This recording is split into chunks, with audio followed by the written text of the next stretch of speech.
It begins in darkness. Not the darkness of fear, nor the kind that hides, but the quiet, solemn dark that wraps the world in stillness. The kind of dark that allows a soul to hear again. Long before the sun even dreams of rising, the monastery stirs. Somewhere deep within these cold stone walls, a bell sounds, low and distant, not loud. A single toll, as if whispered across the corridors of time. Its purpose is not to wake with urgency, but to remind, gently, that the hour has come. It is the hour of matins, the first of the 8 canonical hours. The monastic night has ended, though the world's day has not yet begun. One by one, forms begin to shift beneath woolen blankets in the dormitory. The air is cold, biting even. No fire is lit. Only the breath of sleeping men rises faintly in the dimness. Bare feet touch the icy floor. Robes are drawn tight. Silence reigns. They do not speak. They do not need to. Each monk has done this hundreds, perhaps thousands of times. The rhythm of the rule has become the rhythm of the body itself. They rise as though pulled by something deeper than alarm, deeper than duty. They rise like tides returned to shore. Down the corridor, the ancient stone underfoot is worn smooth by centuries of steps, all heading in the same direction.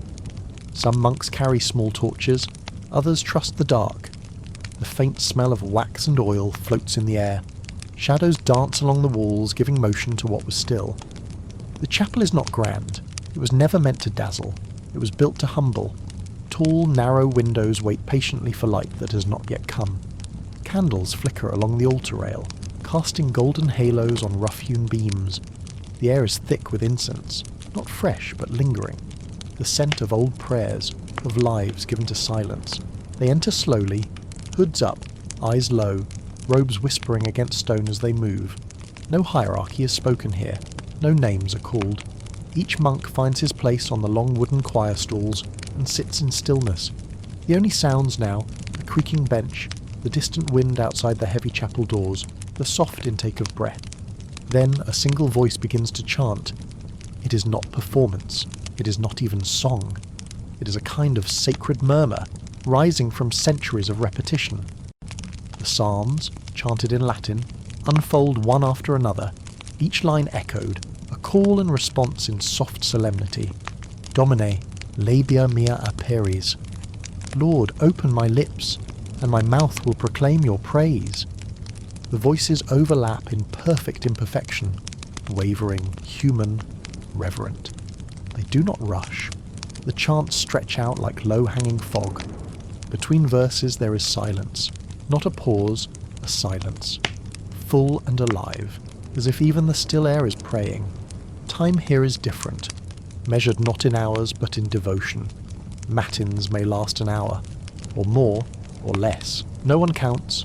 The bell will tell them when it ends. Outside, the world remains asleep. Cottages lie quiet. Fields still dream beneath the frost. A fox slinks across a distant path. But inside the chapel, the monks continue, candlelight dancing in their eyes. One reads from the breviary. Another closes his eyes and listens. No one yawns, no one slouches. Each is here not out of habit but out of choice. A choice made long ago and remade every morning before dawn. And yet, it is not austere. It is not grim. There is a peace here, not the loud peace of comfort, but the deep peace of surrender, of routine held sacred, of silence made into worship. At the back of the chapel, an old monk kneels. He is thin, his hands marked by years of work. His lips move slowly with the psalms, but his voice does not rise above the others. He has chanted these same words for 50 years, and he will chant them again tomorrow if he wakes. When the final psalm fades into stillness, there is no applause, no closure. The candlelight still flickers. The walls still echo the last notes, and slowly the monks rise. They do not speak. They bow low to the altar, and one by one they slip back into the corridor, disappearing into the dark just as they came. The day has not begun, but something deeper than the day has already moved through them. Back in the dormitory, the hearth is still cold. In the cloister, the frost clings to the stone, and in the sky above, the stars remain. But below, beneath the roof tiles and the eaves, the monks walk silently to their next hour, and the silence follows them, not as a burden, but as a companion. Because here, in this place, at this hour, silence is not the absence of sound. It is the presence of something sacred. And it has begun. The first sliver of light has begun to gather along the eastern sky, pale and unsure. The monastery remains quiet, but within its walls the day is already well underway.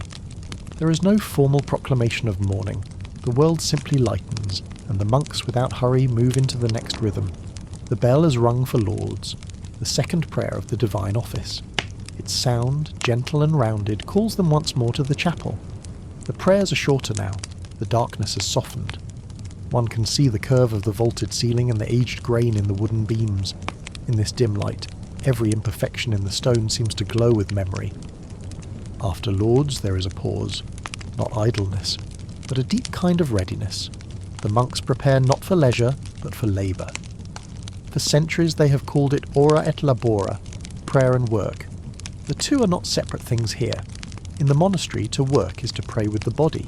It is sacred, silent, and slow. One monk steps out into the cloister walk, pulling his robe closer around him. The garden is still cold with dew. The soil smells of last night's frost and the memory of summer. He kneels slowly, fingers sliding into the earth, and begins to tend the herb beds, sage, lavender, and feverfew, their roots deep and silent. He does not rush. He listens, to the soil, to his breath, to the birds beginning to wake somewhere beyond the high walls. In another wing, a younger monk sets bread to rise. He kneads quietly, rhythmically, his palms pressing into the soft dough with the care of a craftsman. The flour has a faint scent of sun-warmed wheat. The oven crackles behind him, not roaring but murmuring, the ancient voice of heat and stone. His breath clouds in the morning air as he works. There are no recipes here, just rhythm, just trust. In the workshop beyond, a third monk sits at a bench, mending habits. His needle dips and lifts through wool that has known many seasons. Every stitch is done with patience. No wasted movement, no idle fingers. Just the quiet whisper of thread drawn through fabric again and again. The bees are waking too. A monk in a hooded robe moves carefully through the monastery's apiary. He wears a veil, not out of fear, but out of reverence. The hives buzz softly, still drowsy in the early light. He lifts the lid of one with practiced ease, checks the wax, adjusts the frames, replaces the cover. The bees do not mind him. He is as much a part of this routine as they are. Elsewhere in the stone scriptorium, another monk copies scripture with painstaking care. His ink is thick, dark, and glistening. The vellum lies still beneath his hand. He does not look up often. Every curve of a letter, every flourish of a capital is a prayer. He has written these words before, but they are never the same. Each copy is an offering. There is no conversation between them, only gestures. A nod of thanks when a tool is passed. A soft clearing of the throat before a bell is rung. This silence is not emptiness. It is presence. The kind of silence that honours the sacred weight of being alive in the task. Some work alone, others in pairs. One carries buckets to refill the cistern. Another trims the edge of the cloister lawn. A third polishes brass candle holders for the altar. No one commands, no one supervises. The rule is enough. St. Benedict, centuries earlier, had written clearly, "Idleness is the enemy of the soul." But this is not the industry of modern life. There are no deadlines, no quotas, only the balance of labour and stillness, of use and beauty. The work must be done, but it is the spirit in which it is done that sanctifies it. In the stables, the donkey brays softly as it's brushed. The straw beneath its hooves crunches as a monk gently lays fresh bedding. He speaks a single word, a name perhaps, and the animal, used to his voice, lowers its head with familiarity. There is kindness here too. Silent, consistent kindness. The day brightens slowly. Sunlight creeps along the edges of the cloister. Through the tall arched windows, soft shafts of gold spill onto the stone floors. Dust motes dance in the beams. Tiny floating relics of flour, wool and breath. A bell chimes again. This time for terce. The third hour of prayer around mid-morning. The tools are set down. The hands brushed clean. One by one, the monks return to the chapel, robes still dusted with the proof of their work. Some with dirt on their knees, others with flour in their beards, ink on their fingers, beeswax on their sleeves. They pray again, not to escape their labour, but to complete it. Then, after the final chant fades, they return to it, back to the garden, back to the scriptorium, back to the bread, to the mending, to the bees. The rhythm continues. A monk cuts wood for kindling. Another lifts a sack of grain. One tends a sick chicken behind the kitchen yard. A child from the nearby village arrives with a basket of apples. He does not knock. He simply leaves them on the stone step and runs off without a word. No one notices the passage of time. There are no clocks here, only bells. And in this way the morning passes, not quickly, not slowly, just fully. The hands of the monks are busy, but their minds are still. Their breath is deep, their silence rich, and above it all, the sky holds steady. A pale blue dome stretching over the stone roofs, as if blessing the small faithful acts unfolding beneath it. The bell tolls again. Its tone is deeper now, fuller, as if it too has awakened with the sun and grown into its voice. Across the monastery grounds, wherever a monk is working, among the hives, in the gardens, behind the stables, he pauses, he listens, and without words he begins to walk toward the refectory. This is sext, the 6th hour, the midpoint of the day, and with it comes the meal. But this is no feast, no rush of dishes or clamour of silverware. Here, even the act of eating is an extension of prayer, quiet, reverent, deliberate. Hunger is not a thing to conquer. It is a thing to acknowledge gently, then meet with just enough. The refectory is long and spare. Its windows are tall and arched. Gathering light like a basin collects rain. The stone floor is cool, the wooden benches worn smooth from centuries of sitting. There is no art here, only presence. The monks enter one by one, robes brushing gently, footsteps muffled, and take their places at the long wooden tables. They sit facing each other in silence. No greetings, no glances. Each man focuses not on his neighbour but inward. Along the centre of the tables are simple offerings. Baskets of bread, bowls of root vegetables, a single jug of watered wine. Nothing more. There is no abundance here, and yet there is no lack. From a small pulpit in the corner one monk stands. He opens a large book, the Scriptures, or perhaps the life of a saint, and begins to read aloud. His voice is soft, clear, and unhurried. He does not perform. He simply reads, letting the words fall like gentle rain across the room. His cadence is even.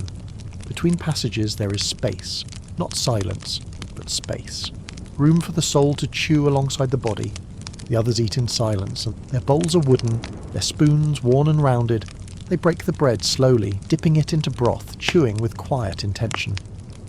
There is no scraping of chairs, no idle chatter, just the small, sacred sounds of daily life, the clink of ladle against clay, the occasional rustle of a sleeve, a sip of water, the swallow of bread. To someone unfamiliar with the life here it might seem austere, but within the quiet there is a deep sense of sufficiency. The bread is dense, dark, and earthy. The roots are tender and warm from the hearth. The wine is thin but steadying. This is not a time to feast, it is a time to nourish.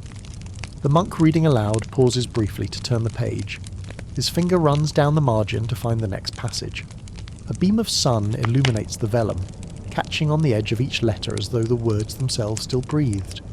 Outside, the world continues on, carts rattle over distant roads, birds call from the trees, but inside the refectory time folds in on itself.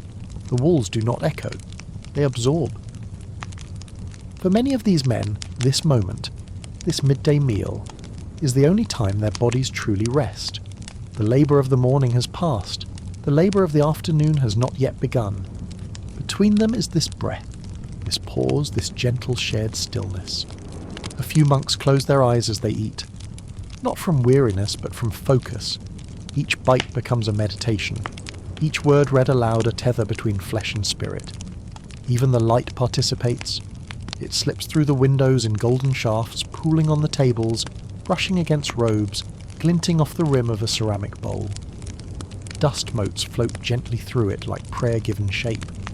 When the reading ends, it does not conclude with flourish or finality. There is no Amen, just a quiet closing of the book, a simple bow, and a return to stillness. The monks rise as one. Each man collects his bowl and spoon and places them carefully on a side table for washing. One monk begins to gather the baskets. Another wipes the table down with a clean cloth. There is no delegation. Each man simply knows what must be done. No one hurries, no one lingers. They do not speak. Outside, the sun has climbed fully into the sky. The air is warmer now. In the cloister garden, the herbs have opened wider. The bees are active. The earth is softening. The monks step out into it with the kind of quiet one rarely finds in modern life. Not absence of sound, but fullness of attention. The meal has done more than nourish their bodies. It has quieted their minds. It has recentered their hearts. There are no grand revelations here, no ecstatic visions, just the peace that comes from rhythm, from reverence, from being utterly present in the most ordinary of things. And so, as the last bowl is set down, the last crumb brushed from the table, the monks return to the world, not changed, but clarified. The afternoon awaits. The sun now hangs high and full above the monastery walls, casting warm shafts of light through ancient windows and across the cloister stones. Afternoon arrives not with a bang, but with a hush, as if time itself has decided to sit quietly for a while. Within the monastery the rhythm slows again. There is no bell at this hour, no rush, just a natural turning inward. The monks, having returned from the midday meal, separate once more, some to rest, some to reflect, and others to study. But the heart of this hour beats strongest in one place, the scriptorium. It is not a grand room. The walls are thick and the windows narrow, fitted with leaded panes that diffuse the sunlight into a soft golden haze. The air smells faintly of ink and vellum, of candle wax and dust. A gentle quiet rests over the chamber, not imposed but chosen. Here a monk sits hunched over his desk. His robe is drawn close, his hands steady.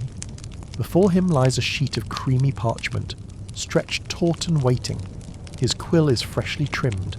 The ink, a rich, dark brown, rests in a shallow well beside him. He dips, breathes, and begins to write. Each stroke is careful, deliberate. He does not rush, for there is no need. The letters unfurl beneath his hand like vines across a wall. Not just words, but offerings. Each sentence, a meditation. Each paragraph, a prayer in ink. To write is not merely to copy. It is to absorb, to internalize. The scripture flows from the heart, through the hand, onto the page. The monk's lips move slightly as he works, tracing each word in silence. Across the room another monk prepares pigments. His task is illumination, the art of decorating sacred text with gold, vermilion, lapis, and green.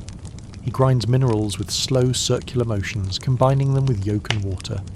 The colours are rich and earthy, drawn from the body of the world itself. With a fine brush he adds a curl to a gilded letter. The gold leaf catches the light, flickering like fire trapped on the page. Around the edges of the manuscript he paints vines, birds and flowers, not out of vanity but out of reverence. The divine after all is not only in the words but in the beauty that surrounds them. A third monk, older, sits quietly at a desk near the window. His task is not to write, but to read.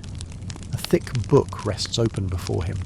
He leans over it gently, his finger tracing the lines as his eyes move slowly across the page. From time to time he pauses, closes his eyes, and bows his head in thought. The scriptorium is not a silent place, but its sounds are few and sacred. The scratch of quill on parchment, the creak of a wooden bench, the soft breath of someone turning a page. Outside, a bird calls. A breeze stirs the ivy on the window ledge. Inside, time folds in on itself. For hours they continue. The sunlight shifts, angling lower. Shadows stretch across the floor like reaching arms. The scent of ink grows faintly sharper as it dries. No one looks up to check the hour. They wait for the bell, or perhaps they no longer wait at all. In the garden, just beyond the scriptorium, another monk walks the cloister path. His hands are clasped behind his back. His feet move slowly over the worn stones, each step measured, each breath deep. He is not rushing to arrive, he is walking simply to be. This too is part of the afternoon rhythm, the sacred solitude of the cloister walk. The corridor wraps around the inner garden. shaded by arching columns and warmed by the slanting light. The garden itself is still, a square of quiet herbs, moss-covered stones, and the occasional flutter of a sparrow. Here, a monk may reflect or simply listen, to his own heart, to the wind, to nothing at all. Not far off, in a small cell tucked between walls, another monk rests. Not sleep, not quite, just stillness. He lies on a straw mattress, eyes half closed, hands folded gently on his chest. The room is bare, a wooden cross, a single candle, a shelf with 2 books. But here he is full, because in this monastery solitude is not loneliness, it is communion, with God, with time, with the quiet, steady self. As the hours pass, the monks slowly finish their tasks.